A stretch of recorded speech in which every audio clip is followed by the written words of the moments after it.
ಜಿಲ್ಲಾಧಿಕಾರಿ ಮತ್ತು ಎಡಿಸಿ ಅವರ ಡಿಜಿಟಲ್ ಸಹಿ ದುರುಪಯೋಗ ಪಡಿಸಿಕೊಂಡು ನಕಲಿ ಬಿಲ್ ಸಲ್ಲಿಸಿದ್ದ ಆರೋಪದಲ್ಲಿ ಚಿತ್ರದುರ್ಗ ನಗರಾಭಿವೃದ್ಧಿ ಕೋಶದ ಸಿಬ್ಬಂದಿ ವಿರುದ್ಧ ಪ್ರಕರಣ ದಾಖಲಾಗಿದೆ. ಈ ಸಂಬಂಧ ನಗರಾಭಿವೃದ್ಧಿ ಕೋಶದ 5 ಸಿಬ್ಬಂದಿ ಸೇರಿ ಒಟ್ಟು 6 ಜನರ ವಿರುದ್ಧ ಚಿತ್ರದುರ್ಗ ನಗರ ಪೊಲೀಸ್ ಠಾಣೆಯಲ್ಲಿ ಎಫ್ಐಆರ್ ದಾಖಲಾಗಿದೆ. ಜಿಲ್ಲಾ ನಗರಾಭಿವೃದ್ಧಿ ಕೋಶದ ಸಿಟಿ ಲೆವೆಲ್ ಟೆಕ್ನಿಕಲ್ ಸೆಲ್ ಸಿಬ್ಬಂದಿ ವೇತನದ ಹೆಸರಲ್ಲಿ 15 ಲಕ್ಷ ರೂಪಾಯಿ ಮೌಲ್ಯದ ನಕಲಿ ಬಿಲ್ ಸಲ್ಲಿಸಿರುವುದು ತಿಳಿದು ಬಂದಿದೆ.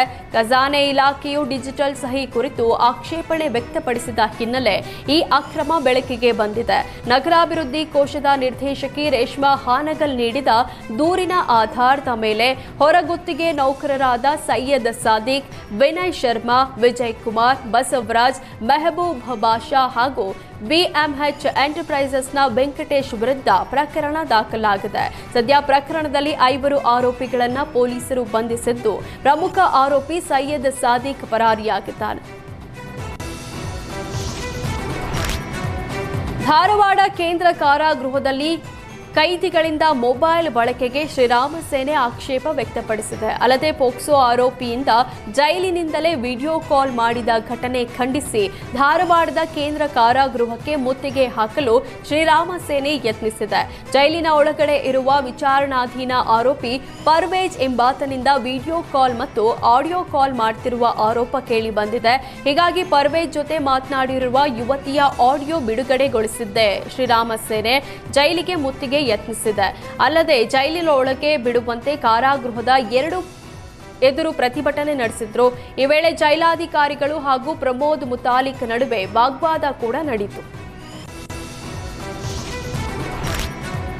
ಕಬ್ಬಿನ ಬಾಕಿ ಹಣ ಬಿಡುಗಡೆಗೆ ಆಗ್ರಹಿಸಿ ಉತ್ತರ ಕರ್ನಾಟಕ ಭಾಗದ ಕಬ್ಬು ಬೆಳೆಗಾರರು ಮತ್ತೆ ಬೀದಿಗಿಳಿದಿದ್ದಾರೆ. ಬೆಳಗಾವಿ ಜಿಲ್ಲೆಯೊಂದರಲ್ಲಿಗೆ 1554 ಕೋಟಿ ಹಣ ಬಾಕಿ ಇದೆ. ಕೂಡಲೇ ಬಾಕಿ ಹಣ ಪಾವತಿಗೆ ಆಗ್ರಹಿಸಿ ಮತ್ತೆ ರೈತ ಸಂಘಟನೆ ಪ್ರತಿಭಟನೆ ನಡೆಸಿದೆ.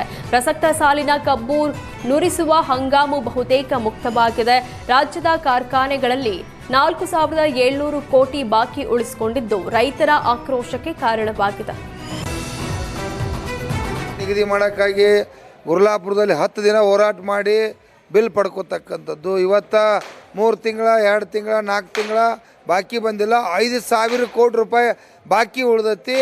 ಈ ಶಾಸಕಾಂಗ ಮತ್ತು ಈ ಕಾರ್ಯಾಂಗ ವ್ಯವಸ್ಥೆ ಏನು ಮಾಡತ್ತತಿ?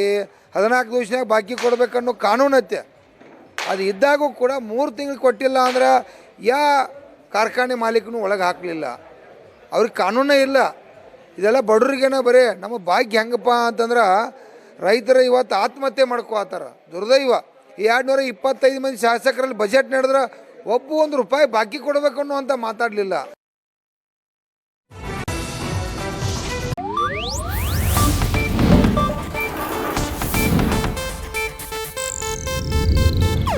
ಇದು ಏಷ್ಯಾನೆಟ್ ನ್ಯೂಸ್ ನೆಟ್ವರ್ಕ್ ಪ್ರಸ್ತುತಿ.